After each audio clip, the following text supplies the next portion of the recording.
What's going on, guys? I'm Chase Trophy Kids. We got an awesome show for you. We're talking about Cam Newton going to New England, Dak signing a tender offer. We're reviewing Lance Part 1, and I think I've solved how football can happen this year.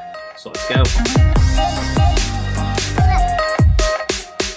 And welcome to Trophy Kids, presented by Bad News Media. It is July 2nd, and we are back with some big news in the NFL. How are we doing today, sir? I'm doing well. How are you? Doing good. That big news I am referring to is I'm wearing the T-shirt in support. Cam Newton to the New England Patriots, 1-year deal. Also, a little tip, the reason I actually have this shirt, which you can't see if you're on radio, easiest Halloween costume in the world. Every year, if you're a guy like me who waits until the very last minute, you're like, oh shit, it's Halloween weekend. I literally picked this bad boy up at Target for, $5. I just put a white dress shirt over it, unbuttoned a little bit. I'm Clark Kent, motherfuckers. You're Clark It's the Kent. easiest one. Yeah.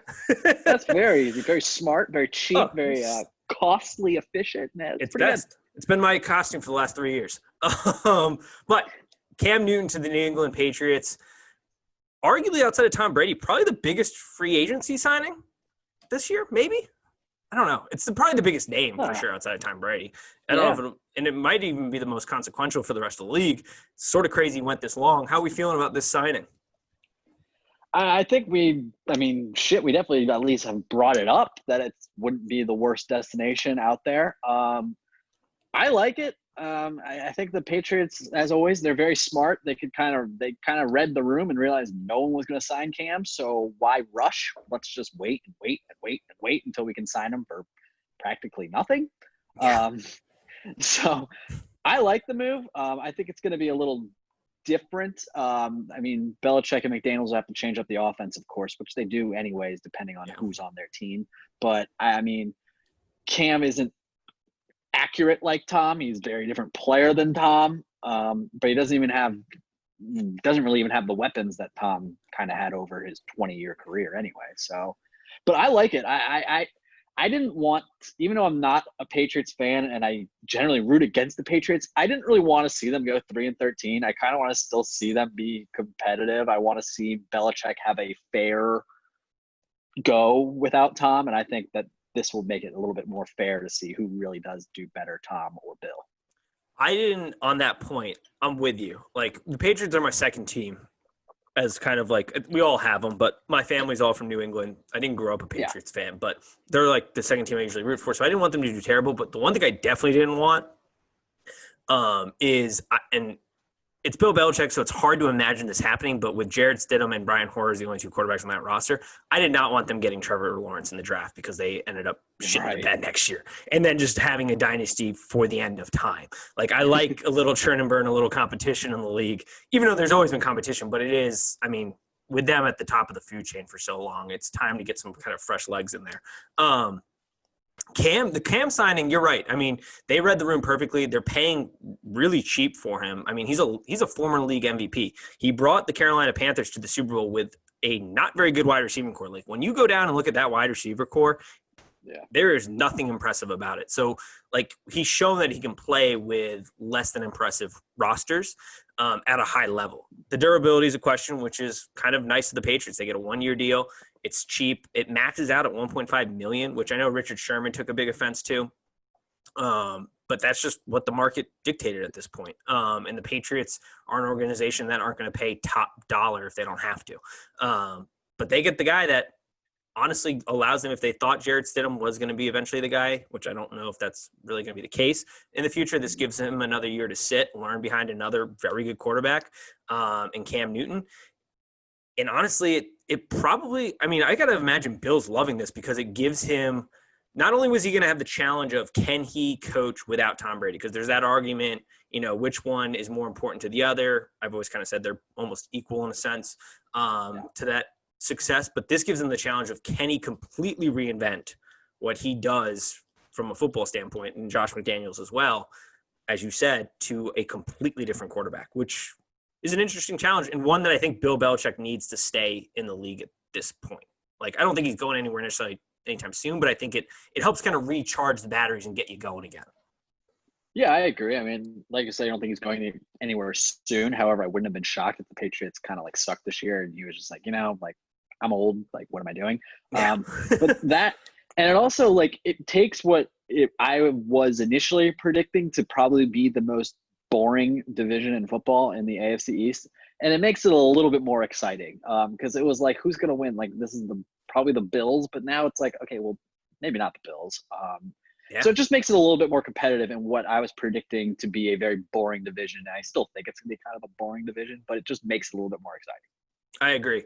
And I think most people reading the room, social media, everything, I'm pretty sure everybody's been pretty excited. But did you see the clip of those two idiots from 98, the Sports Hub, Fegler and I don't even know if I'm saying their name right, and Matz? I've never heard of these two idiots, but they were trending today around Twitter for their comments around Cam. Did you by chance see that?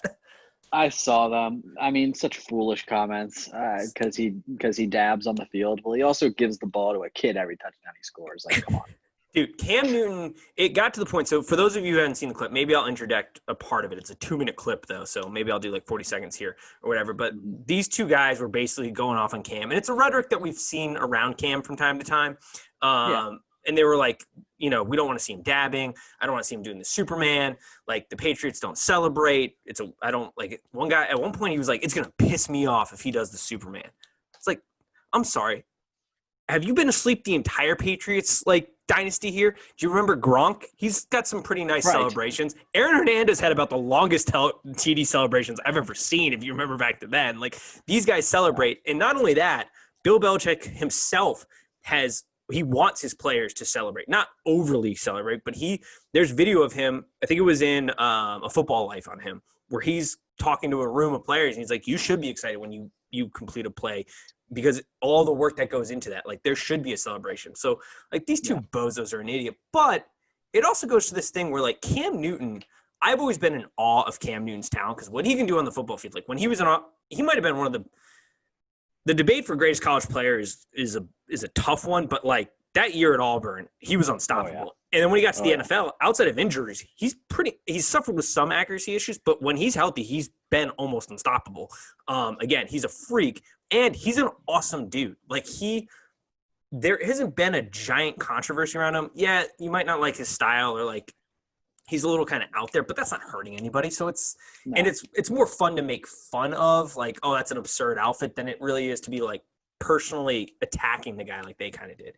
It's just absurd, the narrative around Cam Newton. Yeah, it is absurd. And like you said, all the things he does off the field, like he does all this, children hospital type things left and right. And for whatever reason, it's a problem when he does the Superman or he dabs, but it's okay when Gronk, crushes 13 beers, in 5 minutes. And then air hunts the football. Yeah, right. Exactly. Which I love Gronk. I'm not saying he shouldn't do that, but it's fine. It's an absurd double standard. Yeah. It is. And then, they talk about his post-game pressers where he could be kind of pouty and, kind of negative. Well, Bill Belichick one time answered 15 straight questions by saying, we're on to Cincinnati. Yeah. He's going to fit right in. He is the Patriot culture. Like, he works really hard. He doesn't get really off the field trouble or anything with that. Like, he has no issues really there that I'm aware of, really ever, outside of, the money issue down in Auburn. But that wasn't even really a scandal. I don't consider that a negative on his character. No, he has awesome character. 21. Yeah. Get the fuck out of here.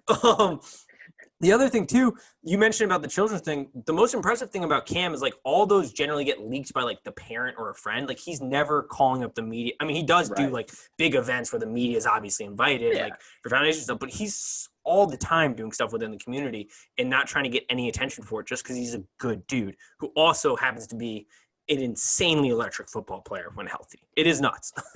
Right. Yeah, completely. Yeah. It's a great signing. Awesome signing. We both said that it would make a lot of sense if they went out and got him. I'm going to be super interested, not only if Bill Belichick and McDaniels can really get the most out of Cam, but how Cam does with a team that is structured the way. Because the Panthers they're a good organization, but they're not a great organization. And can he really raise the bar on his talent output that he's given us for his career? Yeah. On to another signing, Dak Prescott.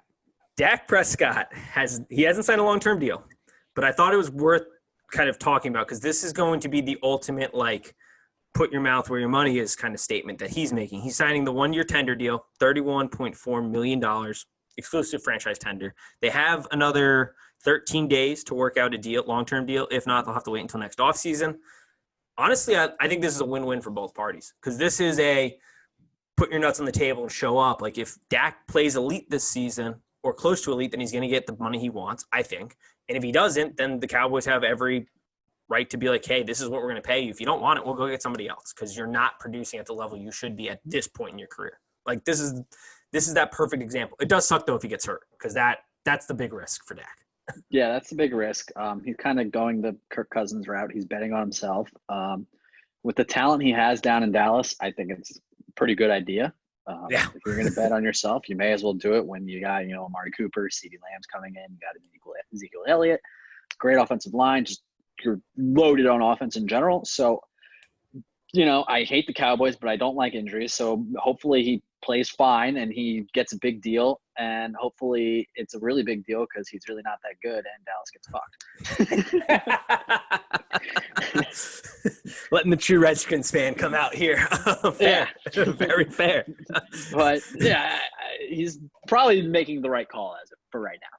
I would agree because all the signs, if you're Dak, if I'm Dak, I'm one to bet on myself, and two, I know that I have arguably one of the best supporting casts in the NFL to then do that, like you just mentioned. Like, there's no better situation probably for a young quarterback to say, you know what, like I'm going to play for that big contract this year. I'm going to bet it all, go all in, to have the supporting cast to do it. And they just got him another wide receiver weapon.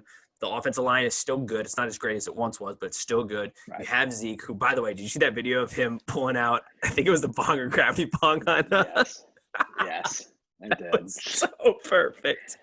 Or when he was on, is that when you said how he was so super faded on Steam or whatever, and he was when he was streaming his video game? Yeah, I don't know what service he was using, but he was streaming a video game, and then he forgot that he was still streaming and recording, and he went to go grab it, and you could see it so I forget somebody. I think it was Shannon Sharp. They asked him is this a problem?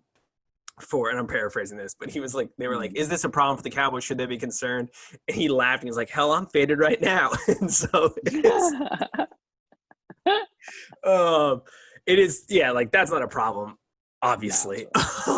It's always dumb that we still get mad about that. But yeah, it's an awesome bet on yourself move. And I think it's probably going to pay off in Dak's favor.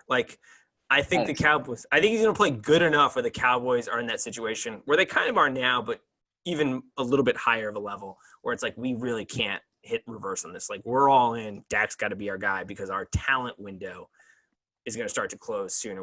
You can't waste more time trying to develop a guy with Zeke in his prime and the wide receiving core you have in your prime. So it's a perfect situation as long as he doesn't get hurt.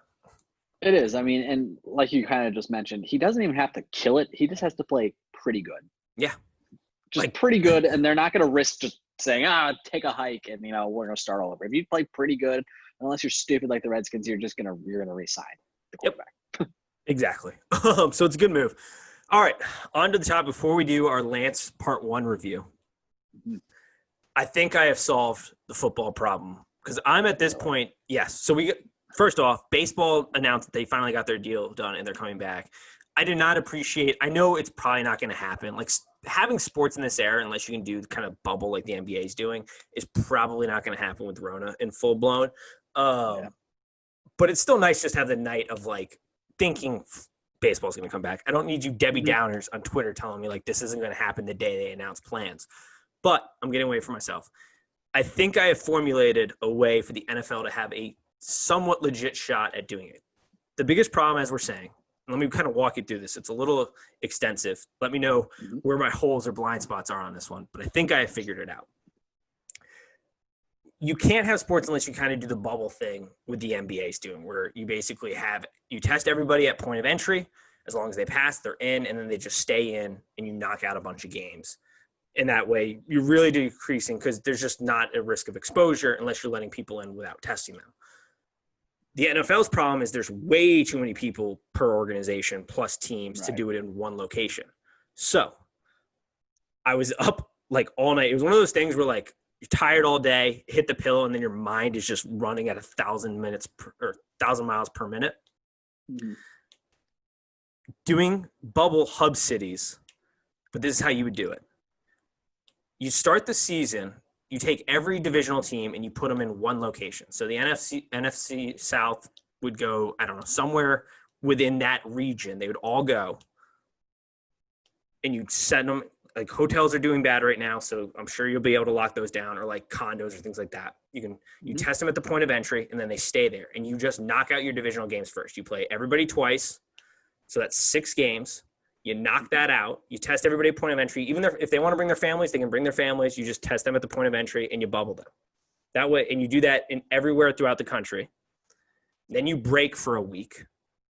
So that's everybody's bye week is essentially the same week. Then you go next hub. So kind of like think of like World Cup. Like you start in the one hubs and then you group them together based on their ranking. So then you take, for example, like the person who finished at the top of their divisional round, you take the 1 seeds, they get to stay at that location, wherever the locations you've decided are for them. And then you just fill in the bucket, like the 2 team from the NFC North plays again or is in the bracket with the 1 seed from the NFC South. The 3 seed from the NFC West is in that bracket. And you just kind of do it for all 4. Then you play everybody twice again, because this is also limiting travel. Yeah, it kind of sucks, but you just play them all twice again. Now we have 12 games. Now you can end the season at 12, but if you want to get more of like 15, you basically just re-rank it again, and then you have everybody play once, and that's a 15-game season. Boom. And you have 1 week break periods to give people time to go back to their homes if they didn't want to bring their families or whatever, kind of give them a break from the stress. And that way you can kind of bubble them, but in smaller areas with limited personnel. And it's really the only way I think we can do it, but that's my thought essentially. I don't know if I did a great job explaining it, but that's my thought. You kind of did. I don't hate that idea. I mean, it's pretty smart actually, Nate. I won't lie. It's not bad. It's the only way I think we can do it. Break is a little concerning. I understand why you would need it, but it's just concerning what can happen during that 1 week break. It is. And like practice is kind of concerning, but it's pretty smart though. It's not bad.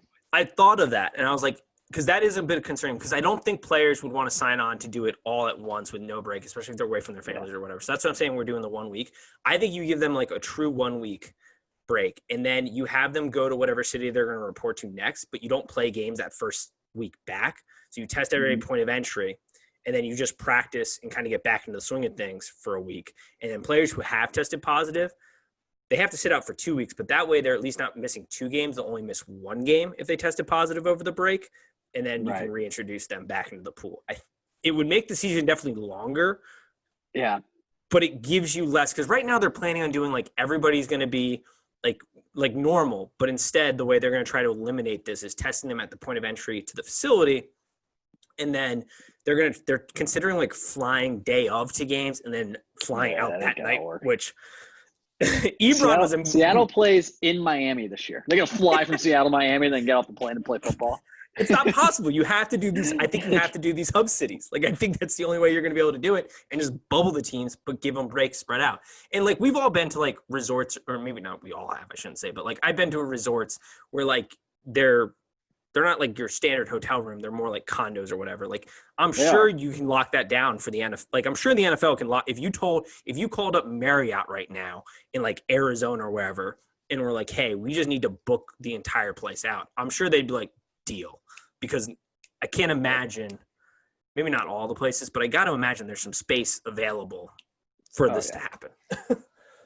I mean, I don't hate the idea. It's different.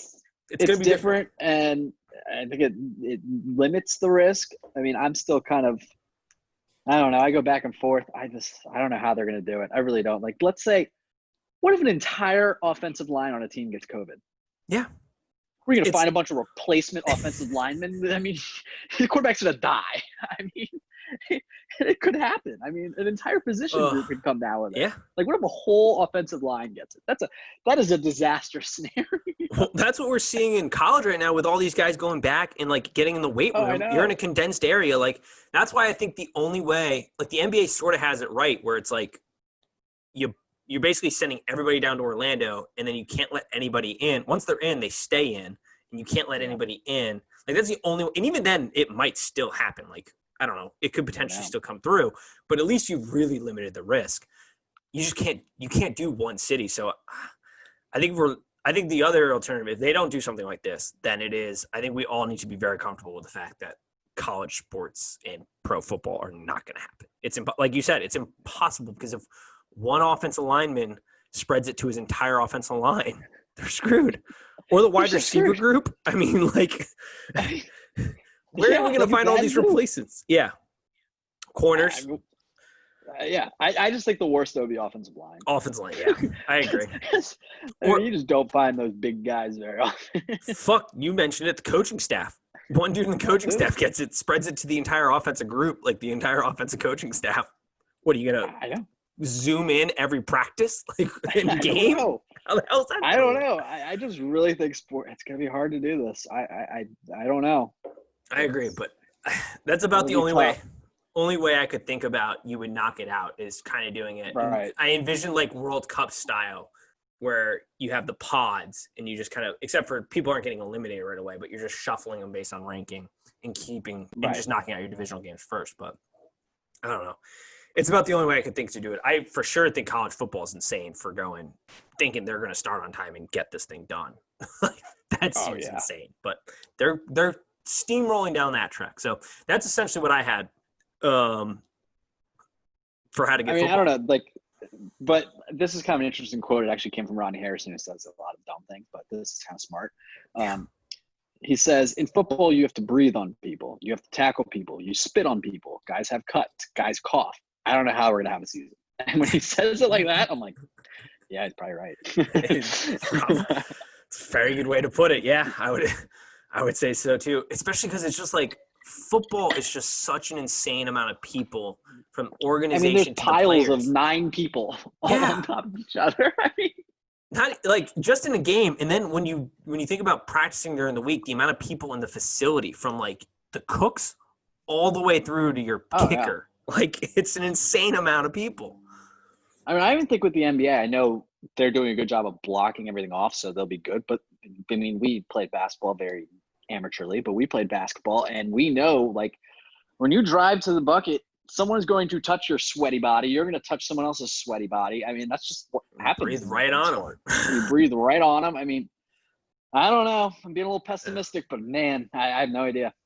I think it's the only way. Bubble cities, essentially, because outside of that, the only sports we're going to get are golf, and even golf's having a problem with caddies. I know. Tennis, you had Djokovic, though. UFC. Yeah. UFC's done a good job. There hasn't been much there, which is impressive.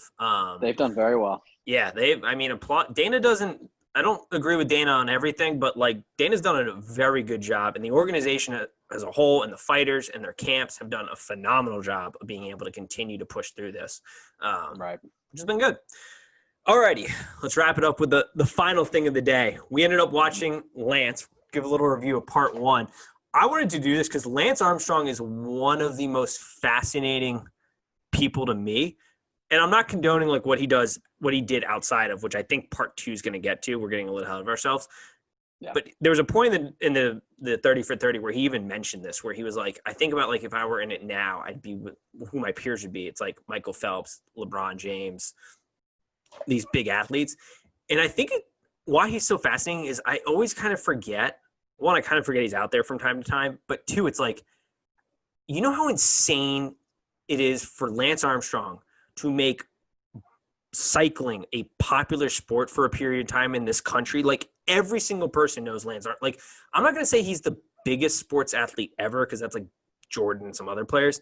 But he's got to be in that conversation because he made a sport that nobody cared about. Like, I have not watched a single second of the Tour de France since he stopped cycling, but I can guarantee you every year he was competing, I at least saw parts of it for sure, or was aware that it was going on. Right. And it would be covered on SportsCenter, ESPN, like all the time. So we would definitely like feel like we knew what was going on. And I couldn't name one other cyclist. No. If you paid me $1 million. So yeah, he really did put it on the map. I even, and I'm blanking on it right now, I even forget the guy who was the whistleblower in his case. Like, like the most famous, the person to out him, it's Floyd something, I want to say, or like. Floyd Landis. Landis, there we go. Yeah. I was going to say Floyd Landis. Yeah. Like, it is. It's insane how he made it popular. So I was super excited to go into it right off the bat. it set the tone for how intense he is as a person, but also like Oh my how God. psychotic he could be. Like I was getting into, I was like, man, this is going to be very interesting to watch. But they right off the bat, like the writers and everybody, like this guy's out of his mind. He's insane. Yeah, I guess I always thought. I mean, we were kind of not really young, but we were younger back in Lance's heyday. I just thought, he was, which he is. He was just an incredible biker with a really good story, a really good person. Yada yada yada. Hey, I don't know if he's such a good person. No, I don't think so either. No, Which he's not. I sort of did a little like reading up after I watched it because I forgot some of the things he did, but I think the second part's going to get into more of like his bullying side when he was trying to control everything and not have this all get out. It starts off with I should have assumed this. I always forget, like endurance athletes are super interesting to me, but the amount of endurance he had at 15 to be running I didn't know this about him. He was competing in triathlons against pros at like 15 years old. They were faking birth certificates. That was probably the craziest thing I learned in this entire thing. Like I was like, what the hell?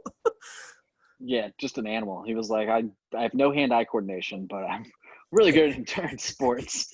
Yeah, I can it's literally crazy. just nonstop go. Yeah, just nonstop. He was like, they were like at the end of races and everyone's dead. And he's like, come on, pussies, let's keep going. Like, he's, God, that was insane. fantastic. Like the number one, I guess amateur. Well, he might have been pro, whatever. At the time, he comes and meets him and he calls him a pussy after like they do an intense workout, and he's like, "This is my warm up." That's nuts. Psychotic. Absolutely nutty. I knew he had cancer. I didn't know quite how sick he was. That was that was for sure the most shocking thing. I had that as a note. I always thought it was just they just took his testicle and then he was good. I did not realize how insane everything was. Very close to death. Yeah. And like should not have been riding a bike, like should have died essentially, but never mind like be a functioning adult and then also then go on to win, what was it, like 7 Tour de France's? Like that was the most shocking because I had forgotten that too. I always made the jokes too, which we'll get into here in a second. Like I was always, when I was a kid, I was like, fuck it. Yeah, he should dope. Like he lost the ball. He needs something to compete with right now to make it fair. Good point. Like that was fair point. As a kid, I was like, do you understand he went through cancer? Like he should absolutely get some testosterone injected back into him. He's down a ball. That's very true. I mean, it's not a bad point. I mean, also when it comes to like the whole, doping and everything, other than Lance kind of being a jerk and me not really liking him for that, I don't think I really have that big of a problem with him doping, considering it sounds like everyone in the sport dope. So who cares? This is the insane thing. So everybody, I remember Bill Burr said something to the effect that you guys just hate him because our guy cheated better than your guys. And it's honestly somewhat true because I went and looked it up. I found a Business Insider article and they went and looked at a study done by Teddy Cutler over at Sports Intelligence. In the 7-year window, Lance was winning Tour de France from 99 to 2005. 87% of the top 10 finishers, 61 out of 70, were confirmed or suspected dopers. 48 of them were officially confirmed, and 39 of them were suspended. Yeah, so those are the top guys. Who gives a fuck? Not to mention what he went through to get through cancer, but who gives a fuck? Yeah, everyone did it. Like, okay, so he was still the best. That was also at the beginning when he tells the people saying the fuck you story. I was sitting there like, who cares this much about like what? Like, I don't think I'd have the audacity, even if I saw, like, I used to hate A-Rod, who I don't anymore, but like when I was a kid as a Red Sox fan, I hated him. I could never imagine seeing him and being like, fuck you. And then having like a group of people cheer fuck you to him in public. Never. 2 years ago, I was at the Capital One Arena at a Caps game, and I walked right past Dan Snyder. I didn't say a fucking word. I would have loved to. I was like, I'm not going to say anything. Like, who are these people at a park or whatever, or dinner? Yeah, just at a dinner. I mean, they weren't even expecting to see Lance Armstrong. Then they said, "Oh, fuck him." I mean, yeah, that's weird. People are crazy. People are insane. Also, people are nuts. I did this. When he said it, I think the whole world learned that Lance Armstrong got his name from his stepdad. I immediately went, when they were like Eddie Gunderson's dad, I went to look him up. Like, did he do anything like incredible? Because like he produced this insane kid at like one sport. Couldn't find much on him. He recently died, unfortunately. Well, I guess maybe not him. I don't know. He died. He's recently postponed. But yeah, I think the whole internet decided to go look him up. I had no idea that Armstrong, he got his name from his stepdad. I had no clue. Yeah, who also not a great parent from the sounds of it. Not a great person. Not at No. all. Like, I mean, good on him for, I guess, admitting that he should have, like, loved him and, like, given him hugs and told him he loved him and not just, like, beat him with a paddle for, like, not closing his dresser doors, which that pissed me off. I was a sports management major in college, so we did, like, a big part of one of my sections of my kind of, like, studies was parents and their interactions with kid in sports. And it used to piss me off because, like, and you see this with, like, Michael Jordan and other people, and they're grateful for their parents in a way. Like, they push me really hard. And I think kids definitely need a push. But I think when you have these freak athletes, especially endurance athletes like Lance, they already have, like, that fire burning in them. They don't need you to be an over-the-top asshole to them for them to be successful. And then the ones that aren't good enough also don't need to be an over-the-top asshole because they're just not good enough. No. Yeah, no. Not everyone's a freak talent. Yeah, no. And don't get me wrong, like there is definitely some like pushing that maybe needs to be happening or whatever, but like there's a line, and that line got majorly crossed by his dad from all signs of it. And like I hate when people like he took credit. He's like, Lance wouldn't be the athlete he is today without me. It's like I have a feeling he probably would have been because like he's got an internal fire like nobody else. Yeah, like don't claim the responsibility. No, it doesn't even have your DNA. No, exactly. Yeah. And even that, it's not like he's playing a sport that requires a ton of skill. It's like just having like an insane like tolerance for pain, one, and two, just like this insane burning desire to just keep going and going and going and going. Right. Like it's like a lot of it's like in your mind. Yeah, he was born with that, I think. Like I would lean more on he was born than that than you taught him that. Right. Agreed. No. Also, I was aware of the Tour de France. I didn't realize it was like running a marathon for 3 weeks, like every day. These dudes are insane. Who signs up for this? It is crazy. And I mean, I've always seen the videos, but I always find it really weird how, like, whenever there's like a leader, there's like 6 cars behind them. I'm like, is anyone allowed to pass them or are the cars blocking everyone? I mean, I guess they know no bikers are near, but I'm like, yeah, they're kind of in the way. Yeah, very much so. I always too, like, I know obviously these guys, I always find it funny, like people who take up cycling, because I feel like out of all the fitness people, they're the least fit, like your average cyclist. But it is like that doctor too was insane where he was like taking like little bits of fat on them and be like, oh, somebody ate a little too much. It's like all these dudes are the skinniest, most in shape people in the world. How much more can they lose? It's a crazy sport, brutal sport. Those international, like big, like fully internationally popular sports, I feel like they're kind of brutal. Oh, absolutely. Yeah. In this, I feel like you have to be out of your mind to take up cycling. Like who sees that and like, the goal is to compete in the Tour de France. And I was like, yes, sign me up for that. Not me. Oh, no, definitely not me. I did like how there was that one sportscaster. It was so funny to me. It's like your job. He was like, I can't really explain to you what the Tour de France is and what it means to me. That would be like us being like, we can't explain football or what it means to us. It's like your job as a sports writer and announcer is to explain these things. Yeah, I thought that was weird too. But he did hit it on the head when he was like in America, or maybe it was a different guy when they were describing the different countries. He's like, in America, first of all, the explanation of like different country cyclists, and then they got to America, and there was a picture of a dude riding a horse with the American flag behind it, and cyclists was like, God damn, is that not like the perfect encapsulation of Americans? I know. But he is right. I ran cross country for a little. I should say I participated in cross country. Maybe didn't run it in high school for a little bit, but like it's not a sport that most. Like endurance sports aren't, maybe swimming, but like endurance sports in general aren't a sport that people really gear towards. Really. So it does kind of make sense that everybody sort of thinks like our athletes are a little weird, I guess. Yeah, that's true. I liked it. And like I said, I go back. Yeah, it was good. I've been thinking of more and more like where I put Lance in the pantheon of like athletes. And I think because I can't say he's like the best athlete ever, because he doesn't do a sport that like has a ton of skill. But I keep coming back to the fact that like this guy not only won 7 Tour de France's, but he made a sport that is not popular in America, hasn't been popular since he left, into, I mean, he was the best athlete ever. Like he doesn't do a sport that like has a ton of skill. But I keep coming back to the fact that like this guy not only won 7 Tour de France's, but he made a sport that is not popular in America, hasn't been popular since he left,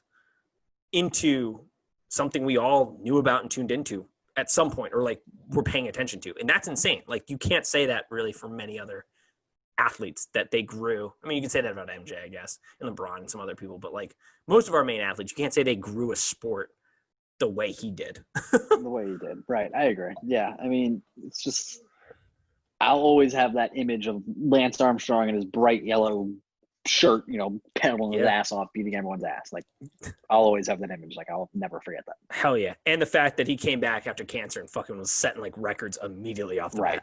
One, that should have been the biggest yellow light ever. Like, we need to test this dude immediately every day for the rest of days. If your sport was really being serious about cracking down on cheaters, the guy who lost a testicle, had to have brain surgery to remove cancer, went through intensive chemotherapy, like his lungs were destroyed, comes back and sets like a world record in the time trial right away. It's like, something might be up. Yeah, agreed. that should have been a giant red flag for the rest of his career. It really career. Should have been. Like I honestly don't even blame him at this point. If I got away with that, I'd be like, fuck it, I'm cheating every day for the rest of my days. These idiots didn't think it then. All right. Any final thoughts before we wrap this up? Not really. I got one. I don't know if you saw this, but I'm super excited about it. Did you see they're making a movie about Mike Tyson? No. Well, I'm going to watch that. Guess who's – that's kind of hard because there's 1,000 actors that could play him. I did. Jamie Foxx plays him, right? Yes. Dude, there's a picture of him. He's getting shredded for it. Honestly, I think he's going to nail it, but I cannot wait for that. Have you seen those training videos of Mike Tyson? Oh, yeah, he's an absolute animal. Yeah, he's bouncing around in his whitey tighty, just beating the shit out of just everything. Dude, he's unbelievable. I know they're trying to get him back in the ring, and initially I was like, dude, this guy cannot get back in the ring. But then I started seeing these training videos. I was like, fuck, dude. I think he could knock out I think he can knock out most of the guys, like maybe not the top guys now, but I feel like he could compete right now in boxing. He's phenomenal. He is an insane specimen of a human being. Yeah, he's not normal. And people are like, he's on HGH. Well, he probably is on HGH, but he's also Mike fucking Tyson. He's a freak of nature. Dude, he was robbing people at 8, like with his fists. There are videos of him training at 15, and he's just like beating the shit out of like grown men. It's insane. He's not normal. At Mike Tyson's prime, he might be the greatest boxer. Like, I know people go like Muhammad Ali and others, but like, dude, if you took every boxer in their prime at their very best top output, I don't know, man. Mike Tyson might be the scariest and best motherfucker to ever do it. Maybe not best, up there is scariest. Yeah, definitely scariest. And it's just tough to say because same with Muhammad Ali. Both of them served years-long jail sentences. Years long. I don't know, whatever. But they served a lot of years in jail, which kind of F what their careers up. Which is kind for of very different reasons. Too. Very different reasons. Yeah, I'm not comparing the two, but they both were in jail for a long time, which kind of screwed up their careers. But yeah, Mike Tyson, scary man. Terrifying. I could never imagine stepping in the ring with him, even as a heavyweight. Seeing him come up, like, nah, I'm cool. I'll take the next guy down. I'm out. I'm bitching out of this one. This dude's gonna kill me. Yeah, no thanks. All right. Yeah, that's all I had. I was super excited when I saw that. I was like, I can't fucking wait to watch that movie. And I think Jamie Foxx is going to kill it. That casting, perfect. All right. Well, that will wrap it up for us. Hope everybody has a good 4th, and see you.